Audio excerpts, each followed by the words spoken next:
lounging, son. Welcome back to the Comic Lounge. My name's Ryan, And I'm Manny. and we are back with some more issues of New Mutants from the Rob Liefeld run. This time we decided we're going to do 95 and 96 together because they're both tie-ins to X-Tinction Agenda. So since it's tied to X-Tinction Agenda, we figure we do both issues together. You know, it was a crossover between all the X books back then, which was, the Uncanny X-Men title, X Factor, and New Mutants. Probably have maybe a couple other issues. I know you said you have the trade, right, for this arc? Yeah, I have the trade that was released back in the day. Because I don't think, I mean, I know they reprinted one recently, but I have like the one that came out like when the arc was done and they collected it. Yeah. So real quick, like the 3X teams unite for the first time. Cameron Hodge, which is a biomechanically enhanced anti-mutant terrorist, apprehends a handful of new mutants and Storm on the X-Men's turf, kicking off the conflict and mutination of Genosha, and the three teams race against the clock to save their own from becoming brainwashed mutate slaves before they are lost to Hodge's agenda. That's the quick description of the event. But like I said, I mean, this. Yeah, I haven't read every single part, and because they are kind of like separate, it just makes sense, right? I mean, like I think we both agreed to just kind of go through. Yeah. Probably mostly going to pay attention to the art on these ones as opposed to the actual storyline, because especially since this is part 2 and part 5, we're going to have gaps in the actual story. We also don't have part 1 here, but let's jump in with 95. This one, when I flipped open at first, it didn't look like Liefeld's art, and you know why? Dude, I can't believe you said that. I had the same reaction because I was like, I opened it yesterday and I was like, I was about to message you like, was this Rob? And I'm like, no, let me turn a few pages, Yeah. So it says Rob Liefeld and Co. on art, and then Joe Rubinstein and Co. on inks. But I'm thinking more of it's Joe Rubinstein. The inking on this book is why it looks different, because we'll talk about it in the next issue, but Art Bear and Joe Rubinstein ink, and you can tell which ones. Totally. Within the same book, Liefeld's art looks like, to me, completely different. So I noticed it too. Yeah, so that was my takeaway. Like the inking really, glad Rob eventually inks himself, because like that's where you get like the pure artistic vision from him, because sometimes people like ink when they ink, they kind of like, they add their own flourish to it, right? They kind of change it up, and it doesn't look as like there's not as many hatch lines, it seems like. And I'm not faces talking... You can definitely tell in the faces to me. I mean, because to me, Rob draws very distinct faces. Yeah. And then when he inks them a certain way, where like the way the shadows fall on the face, he likes to highlight certain features. The lines aren't as sharp. Exactly. Yeah, that's what I was. The word sharp is probably the best. So I'm not trying to talk bad about the art here. Don't get me wrong. Like I love it's art. just different. Yeah, I'm like, maybe no shade against Joe Rubinstein, but maybe he wasn't the perfect inker for Liefeld. You know what I mean? Like it just some artists, like you can't. You're taking away from what we love, and the lines are a little rounder. They're not as sharp. It doesn't. Like the layouts are by Liefeld, so you can feel that part of him in it. But then even like so many word balloons in this arc. Yeah, dude, that was highly noticeable. And then not just word balloons, but thought balloons. Which yeah. And look, dude, again, Louise Simonson, fantastic writer in comic books. Not trying to take anything away from her either. Sometimes I'm just like, I don't want to see that many. I want to see. Yeah, it's a product of the time too. Like I guess, yeah. I guess they were still. I think the storytelling was evolving at this point very much. So just to get into the story, yes, some of the characters they're taken hostage, and we do see Boom Boom, we see Richter, we see a young Storm. So this is when she was de-aged. Yeah, she was a child. Yeah. I completely forget about that era, to be honest with you, when she's young. I just, for some reason, it kind of goes over my head. Like I don't, because there's obviously, like when I started getting into comic books, it was probably a little bit past when this run started. So like I got them after the fact. I wasn't getting them as they came out. So like this was November of 1990. Yeah, so I was 3. So I was definitely not getting this yet. I think my first X-Men comic was 300, that foil cover of John Romita Jr. Oh Remember yes, that? yes, I know exactly what you with all the X's in it in the That background. was Kind of, that yeah. was my first X-Men comic, and I got it on the schoolyard. I somehow traded something for that comic because I was like, oh man, it's cool. And I don't remember how old I was, but I was young. We get them all trapped in here. And I do like the obviously, magenta kind of coloring on these pages. yeah, didn't we mention that when we talked about this video probably won't drop as close to what I'm going to mention, but when we talked about the new Conan book that dropped, Yes, right. we talked about the magenta in there, and yeah, it's a color that you don't really see as much in modern comics, and I think that's I feel like that mostly has to do with the fact that like the palette is is so much more expanded, so Yeah, you don't kind of have maybe you don't necessarily have to use it, but I but love it it, looks dude. good on It newsprint. It looks good on the newsprint, Yeah, especially too. You know, it fills in the spaces and gives the scene a little bit of energy when it needs it. I so also see, love the design of Cameron Hodge, like such a like a it's almost weird like looking. Yeah, it's cool. anime like mech and influenced, Yeah, like I wonder very who over the designed top. that. I wonder who was the designer of that.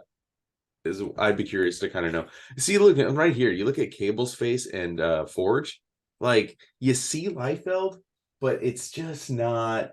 It's not what you expect and what we've been seeing, And I think we've mentioned that too because there's been a couple different inkers so far on Liefeld's art, whether it's on the cover or the interiors since he took over with 86. But I mean, still a great book, still fun to look at. Like Yeah, it's still you definitely see Liefeld in it. It's just not. I see it more on these pages too. I don't know if maybe he inked some of them. You know, I because like you said, with the both of the credits for art and inking having and company is very curious. You know, I'm Yeah, wondering what I would exactly that means. I would love to see the division of labor for sure. Like Yes. who was doing what because like you're not differentiate. Only Rob and like whoever worked on this book would know, right? Like Yeah. that. But we get Warlock. We keep flip flopping back and forth between the teams. This is exposition going on here, and then we get again with they're going against Hodge. Some cool stuff in here, but again, like Yeah. I kind of miss like we're not seeing too much of Cable in here. We're not like the whole team of New Mutants is kind of spread thin because some are trapped, some are, with Cable trying to save their friends. Then, like this relationship between Richter and Rain is kind of central in these two issues that we're going to be talking that we're talking Yeah. about. I just love Warlock. I love the way Liefeld draws him. Even with the inking, this still feels very much like Rob. Yeah. He's. I mean, I know. You know, Sienkiewicz is. He was the first one to draw Yeah. Warlock, but to me, Liefeld is my Warlock artist because that's when I first was introduced to Warlock was through Liefeld, and like you said, I love the way he draws Warlock, and I'm one of the reasons I love these final issues of New Mutants so much is because of the presence of Warlock, Yeah. which sadly ends after this issue. But Yeah. Yeah. I love that we get the X Factor team. I've never read this X Factor run. I'd be up I for kind haven't of read it either. That's the next title I didn't pick up back in the day. So yeah. I think it'd be fun to kind of go back and maybe review like maybe even just like the first issue or some of that run. I know that's where Apocalypse made his first appearance. yeah, That'd be fun to talk about. But then, again, we got you can see more of the Liefeld in that face of Cable. yeah. I It's the still way he think draws like this expressions that I love yeah. too. Like everyone's screaming, you know. It's also funny to see him interacting with Cyclops because at this point we don't know, or the reader doesn't know that they're father and son. So I Yeah, think that yeah. He's that's talking kind to of his parents. some cool We get a stuff. little bit Like, of Kirby crackle going on over here, oh you know. yeah, get this pose that Liefeld's very known for, Yeah, which I stepping mean, out to. that's a Kirby homage too. You know, Yeah, I, going through all these, like it just, especially with the early stuff, you could really see how much Rob like uses that Kirby you definitely dynamics. see a lot of the Art Adams influence and the Kirby. Oh, totally, dude, totally. But yeah, I didn't want to skip these issues just for sake of like we said we were going to go through all the Liefeld stuff. I hate sometimes it sucks when like overarching storylines kind of like impede on the main narrative of what's being told. The main storyline, but still fun issues, still fun to look at and to compare, especially artistically. And And I then love the cover. I mean, I've loved this cover since I was a kid, and Talking it's about this same one, thing with 95. both of Yeah. them actually, 95 and 96. To me, 96, I really dig. That one's probably one of my favorites. I really love his rendition of Beast. Same, dude. And like Cable in the background with his blaster just shooting. Like this is just such a great shot of Beast. And And you I can see love how art to both covers bear. too mess with the logo. You know what I mean? Like Beast's knee is over the logo, and the other one, like Rain's head, was over the logo. Mhm. Those little details, I think, are really cool. It adds some. I It adds totally some. agree. So this is where you'll definitely see the differences. The differences Yeah, are never more apparent of who's inking him and how different the Liefeld's pencils look as opposed in this one, right? I love this too. You have like Wolverine and Psylocke just being like carried through the streets. I love his how like he accentuates the I don't want to call them knee pads, but yeah, like the things on the boots on that the come up or boots, whatever yeah, they are. Yeah, and the I love mask. Rob's Wolverine. Dude, it's one of my favorites. Yeah, that's why I love the new Deadpool Batter Blood stuff. Side note: we should probably do a review of issue 2. I'm down to do go back and talk about that one. Yeah, yeah, yeah. So am I. But yeah, like look at the difference. Look at the difference of how his pencils look here as opposed to how they looked in Yeah, issue especially in 95. the faces.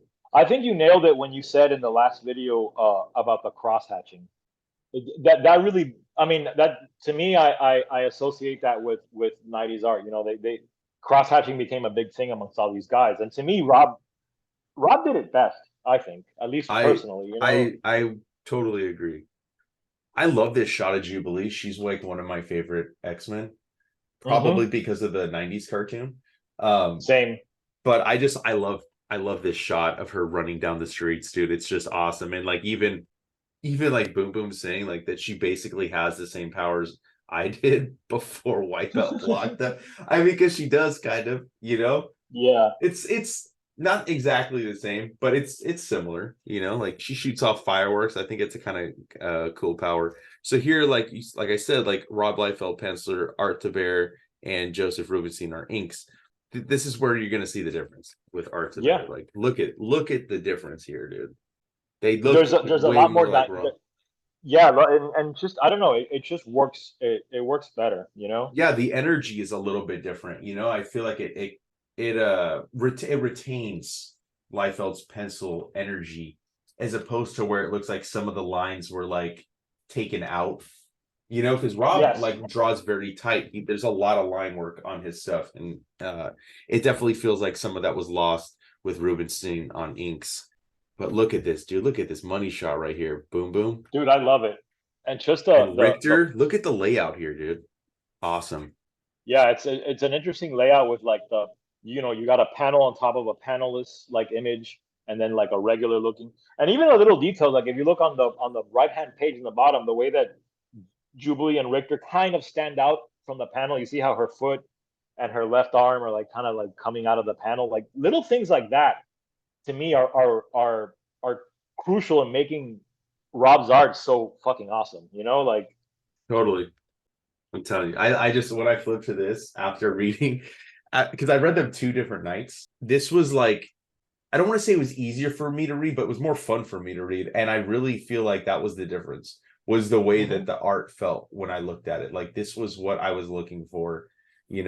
I'm reading these not for the story so much as I'm reading it for like I want to see Rob's New Mutants era, right? Like, and so to get like to see that drastic change, like, and to have like to see like to have feel that difference after reading it and the experience, it was crazy to issue. It was almost like seeing a fill-in.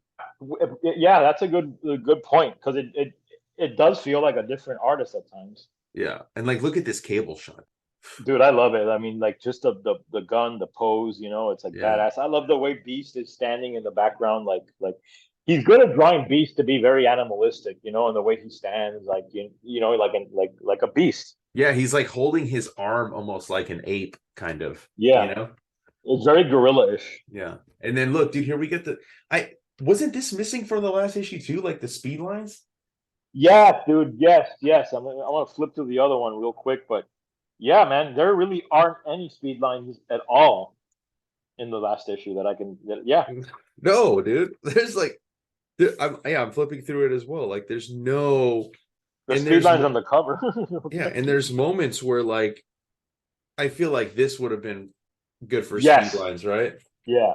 Or this would have been good for speed lines, but there's more background in it. Yeah, I don't know. Yeah. I'm nitpicking now, but yeah, let's get back to this one. This one was a good one. This is where you see the change. Look at the difference. Boom Yeah. to this. Just this is Joseph Rubenstein inking him. Yep. Look at the backgrounds. Look at Cable's face in that first panel up there. And just Yeah. compare it to Cable's face somewhere else. Like there is less hatching. He looks younger, which you know what I mean. It looks like yeah, did Cable just get younger? Like he looks less hardened. And I love Cyclops. I don't like his costume for Cyclops, but I always No, love yeah, that seeing was I that always was love one of seeing the. Cyclops. And then you flip to this, dude. Like, look at And it's back to yeah. And they're it's like, just okay, well now we're crazy. back. Yeah, Yeah. yeah. I mean, look, I don't know, like why didn't we just get Art to Bear? Like, I don't know how much he's done at this point because this has to be pretty young in his career. I don't know, dude. I am not a big fan for inking styles changing within an issue because look at the difference. And this Yeah, is like one it's of the jarring. reasons. Yeah, this is one of the reasons, dude. You can have the same pencil, but they call it another name for inker is like an embellisher. Like, well, people have different embellishing styles, right? Like inking is its own art, and that's It why. is. Yeah, it's not just tracing people. Yeah, Like I mean, yeah, not a fucking tracer. yeah. I was waiting for you to Yeah, quote it. yeah, yeah. I love that movie. Chasing Amy is one of my favorites. But yeah, so like, and then, dude, I love just a call out to like this version of Angel. I love Archangel. I love the way Rob draws Archangel too. Damn, dude, he does the wings really good. I mean, you don't see it on that page, but he does the wings really well. This is again different inking from it seems like a mix. It's hard to tell, but like this page Yeah. looks a little bit different than this page. See, and then we go turn again, and Yeah, like, we look at that. Yeah, the money shot with Richter, Boom Boom, and Jubilee. and you Love can this. see the Art Adams in there a lot in that Oh page. yeah, dude, for sure. It's funny that Art Adams doesn't have more interior pages because like he influenced so many people of this generation. Yeah, and I mean, Rob talks about it constantly on his podcast. How like Art Adams was a game changer for that generation of artists. I know he. And you Go can ahead. tell. You Yeah. can tell by as soon as you look at the art. Yeah, Rob definitely like influenced me into going and picking up some of those like early Art Adams. I think there's an X-Men annual that he Yeah. mentions like when they're in Asgard. Like I have that. Yes. I definitely would love to kind of talk about that one because like I definitely have not read as many Art Adams. I know his art. Long shot would be a good one too. Yeah, I'd have to find that one, but yeah, long shot would be fun. We get this other shot, dude, right here. Richter coming in. Just the Yeah. action, dude. Rob's are so good at the action pages. Yeah, he loves to put action, on as many pages as possible, and it's like it makes the comic read better. I know it's funny because like this is what he's been talking about. Like as of when we're recording this, he recently dropped two 90s episodes on Robservations. I love how he kind of calls people out that weren't around in the 90s. Like, yes, I was 3, when this book dropped, but I grew up in the 90s, man. You know what I mean? Like Right. I started reading comic books 2 years later in 92. So I read comic books in the 90s. Yeah. I don't know that I could necessarily pick a favorite era because like I have favorite books from multiple eras, but I love the 90s. There's so much good stuff, not just Marvel and DC, but if you look at what other publishers were doing, obviously Image started in the 90s, but I love that he calls that out. Like people that rag on 90s comics, were you even born? You know what I mean? Like, Yeah, were you exactly. even alive? Like You didn't experience those comics. as someone that was like a preteen in the '90s, pretty much, like and discovering comics, it was an amazing time to be reading comics. I don't care what anybody talks. Yeah, that would be like us going and talking shit about 70s comics. I'll go to 70s because I know you were reading probably in the 80s, late 80s, but I don't. The worst I've ever said is it's harder.